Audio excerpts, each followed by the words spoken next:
Gas burner এরকমভাবে পুড়ে গেলে কিভাবে একদম নতুনের মতো ঝকঝকে করবে তার টিপসই আজকে তোমাদের সঙ্গে শেয়ার করব। দুটো পদ্ধতি তোমাদের কাছে শেয়ার করব, তোমরা যে কোনো একটা পদ্ধতি ব্যবহার করতে পারো। করলে পরেই কিন্তু এরকম নতুনের মতো গ্যাস বার্নার হয়ে যাবে। কারণ আমাদের গ্যাস বার্নার কিন্তু নোংরা থাকলে ভালো লাগে না, আর অনেক সময় গ্যাসের অপচয় হয়। তো একদম এরকম ঝকঝকে করে করব কিভাবে তার ভিডিও আজকে শেয়ার করব। পুরো ভিডিওটা দেখো, দুটো স্টেপে তোমাদের সঙ্গে শেয়ার করব। চলো, আমাদের যখন গ্যাসে রান্না করি, রান্না করার পরে আমরা রেগুলারই তো গ্যাস পরিষ্কার করি, কিন্তু এই যে গ্যাসের ওভেন বা গ্যাসের যে এই যে ঝিকটিকগুলো, এগুলো কিন্তু প্রচণ্ড পরিমাণে নোংরা হয়, সেগুলো মাসে একদিন ডিপ ক্লিনিং করতে হয়। তারই আজকে ভিডিও তোমাদের সঙ্গে দুটো স্টেপে করব। আর এদিকে তোমাদের দেখাবো যে এই যে গ্যাস বার্নারটা মানে গ্যাস ওভেনটা কতটা নোংরা হয়েছে, সেটাও একদম সহজ একটা পদ্ধতিতে তোমাদের আজকে শেয়ার করব যে এগুলো কিভাবে একদম নতুনের মতো ডিপ ক্লিনিং করে নেওয়া যায়।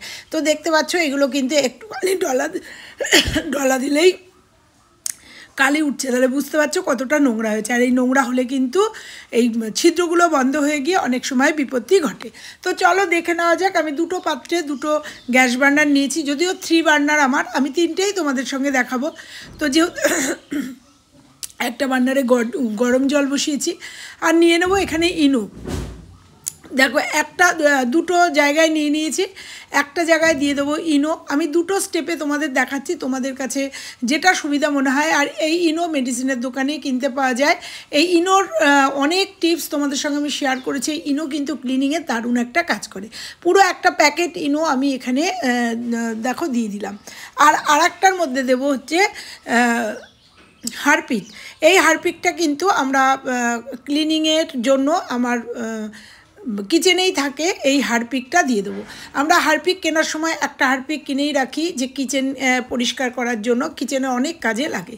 তো দেখো হারপিক দিয়ে দিলাম একটার মধ্যে, আর একটা ইনো দিয়ে দিলাম। শুধু তাই না, এবার দেখো যেটায় আমি ইনো দিলাম সেখানে আমি একটু ভিনিগার দিয়ে দেবো, হোয়াইট ভিনিগার। আর এই জিনিসগুলো কিন্তু আমাদের প্রত্যেকেরই ঘরে থাকে। তো দেখো এটার মধ্যে আমি হোয়াইট ভিনিগার দিয়ে দিলাম। দেখো দুটোর কাজই কিন্তু সমান হবে, তোমাদের কাছে যেটা থাকবে সেটা দিয়ে তোমরা করবে। আর একটার মধ্যে দিয়ে দেবো, যেটায় হারপিক দিয়েছি সেটার মধ্যে দিয়ে দেবো খাবার সোডা। তো দেখো এই দুটো পদ্ধতিতে তোমাদের দেখাচ্ছি, এবং কাজ কিন্তু দুটোরই সেম কাজ হবে। তো দেখো দুভাবে আমি তোমাদের দেখাবো। এরপরে এই দুটো জিনিস দিয়ে দেওয়ার পরে এর মধ্যে দিয়ে দেবো একটুখানি গরম জল। অবশ্যই মনে রাখবে এর মধ্যে কিন্তু গরম জলই দিতে হবে। আর এইটা তোমরা যতক্ষণ ভিজিয়ে রাখবে কাজ তত ভালো হয়। যদি এটা ওভারনাইট রাখতে পারো ভীষণ ভালো হয়।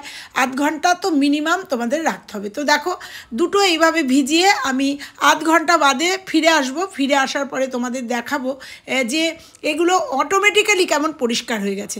তো এই দুটো এইভাবে ভেজানো অবস্থায় থাকুক। তো চলো, এরপরে আমি এটার মধ্যে যে আরেকটা বার্নার আছে সেই বার্নারটাও দিয়ে দিয়েছি। তো চলো এবার এদিকে আমি গ্যাস দেখো এই বার্নারটাও আমি এরপরে দিয়ে দিয়েছিলাম। এই যে গরম, এটা জল গরম করেছি জন্য এটাকেও কিন্তু আমি ওই সলিউশনের মধ্যে যে কোনো একটার মধ্যে ডুবিয়ে দিয়েছি। এইবার গ্যাস ওভেনটাকে কি করে পরিষ্কার করব। একটা শুধু শ্যাম্পুর থেকে একটুখানি শ্যাম্পু নেব। শ্যাম্পু নিলেই পরেই কিন্তু এই গ্যাস যাদের এই যে কোনো গ্যাস, এই স্টিলের হোকই বা এই মেটালেরই গ্যাস হোক, মানে ওভেন হোক, তো তোমরা এই রকম একটুখানি শ্যাম্পু দিয়ে যদি একটু ডলা দাও, তাহলে তোমরা বুঝতে পারবে একদম নতুনের মতো পরিষ্কার হয়ে যাবে। আমার এই ওভেনটা কিন্তু অনেক দিনের পুরনো, কিন্তু আমি যেহেতু এরকমভাবে টিপসের মাধ্যমে এগুলোকে পরিষ্কার রাখি, তাই এটা কিন্তু একদম নতুনের মতো রয়েছে। জাস্ট একটু শ্যাম্পু দিয়ে ডলে নিলেই কিন্তু এই যত কঠিন যত দাগ তোমাদের দেখিয়েছি ক্লোজ করে যে কতটা নোংরা হয়েছে। আর যেহেতু আমার ছোট ওভেনটা মানে ছোট বার্নারটা বেশি কাজ হয়, ছোট বার্নারটা আর একদম বড় বার্নারটারে আমার বেশি কাজ হয়, সেই জন্য এই দুটোও কিন্তু তোমরা দেখেছো গ্যাস বার্নার কিন্তু এই দুটোও বেশি নোংরা হয়েছে। তো দেখো এই দুটোই বেশি নোংরা হয়েছে। আবার এখানে গ্যাসের এখানেও কিন্তু জাস্ট একটুখানি মুছে নেব, মানে এই শ্যাম্পু দিয়ে আর একটুখানি জল মিশিয়ে একটা স্ক্রাবার দিয়ে জাস্ট করে স্ক্রাব করে নিলেই কিন্তু তোমরা দেখতে পাবে যত নোংরাই হোক না কিন্তু এটা কিন্তু একদম উঠে যাবে। আর যেহেতু রোজই আমরা রান্নাবান্নার পরে এইগুলোকে একবার করে মুছি, সেহেতু খুব বেশি নোংরা পড়ে না। আর একদম মাসে একবার ডিপ ক্লিনিং করার জন্য এইভাবে কিন্তু আমি ডিপ ক্লিনিং করি সামান্য একটু শ্যাম্পু দিয়ে। তো দেখো এইভাবে কিন্তু শ্যাম্পু দিয়ে আমি জাস্ট একটু রাব করে নেব। রাব করে নেওয়ার পরে তোমরা দেখবে যে আমার এমনিতেই ওভেনটা একটু চকচকে, তোমরা দেখবে একদম নতুনের মতো পরিষ্কার হয়ে গেছে। আর এটা যদি তোমরা সপ্তাহে একদিন করো তাহলে তো গ্যাস ওভেন একদম নোংরা হবেই না। তো দেখো এই যে ব্রাশটা দেখছো, এই ব্রাশটা আমার অ্যামাজন থেকে কেনা। এটাও কিন্তু আমার এই গ্যাস বার্নার পরিষ্কার করার জন্য, যেখানে আমাদের হাত যায় না বা এমনি ব্রাশে কাজ হয় না, কারণ এই ব্রাশগুলো খুব ধারালো।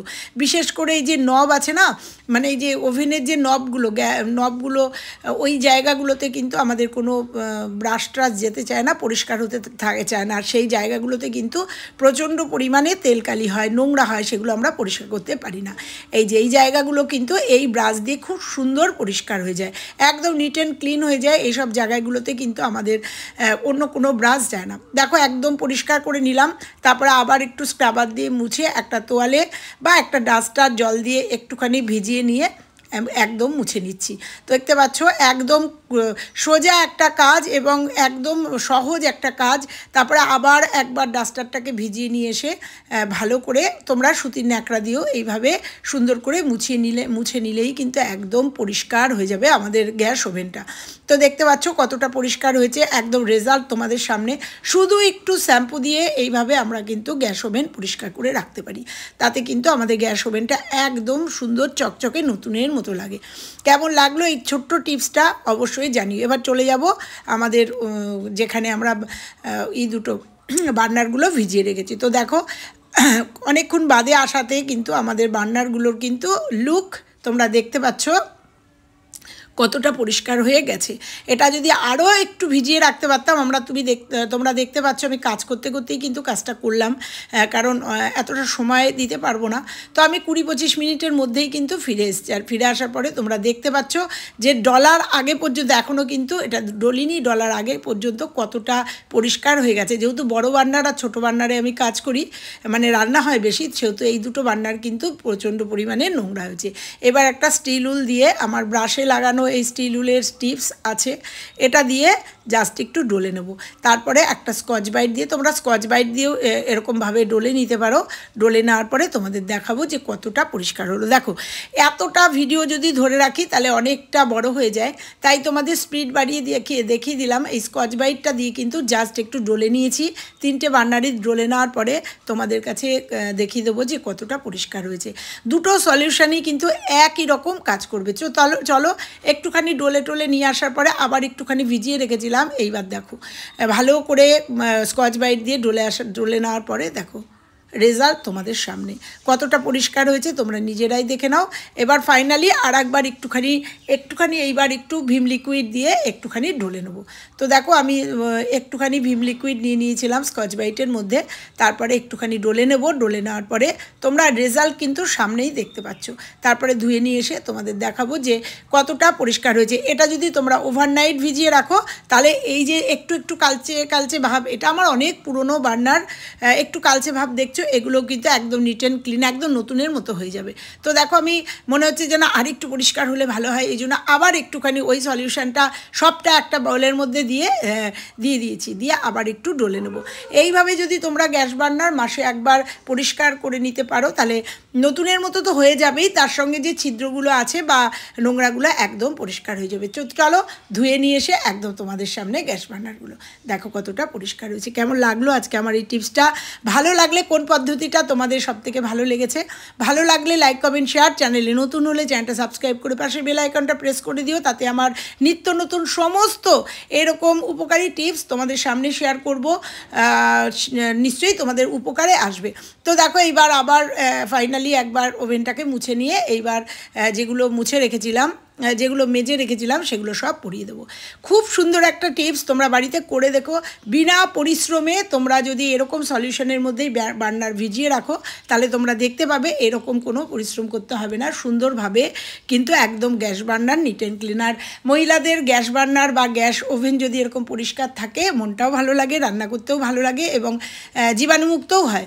তো দেখো সব গয়নাগুলো পরিয়ে দিলাম ওভেনে, পরিয়ে দিয়ে সুন্দর করে দেখতে পাচ্ছ কত পরিষ্কার হয়েছে, সুন্দর পরিষ্কার হয়েছে, সেটাই দেখানোর চেষ্টা করছি। স্টিলের এগুলো সব পরিষ্কার হয়ে গেছে।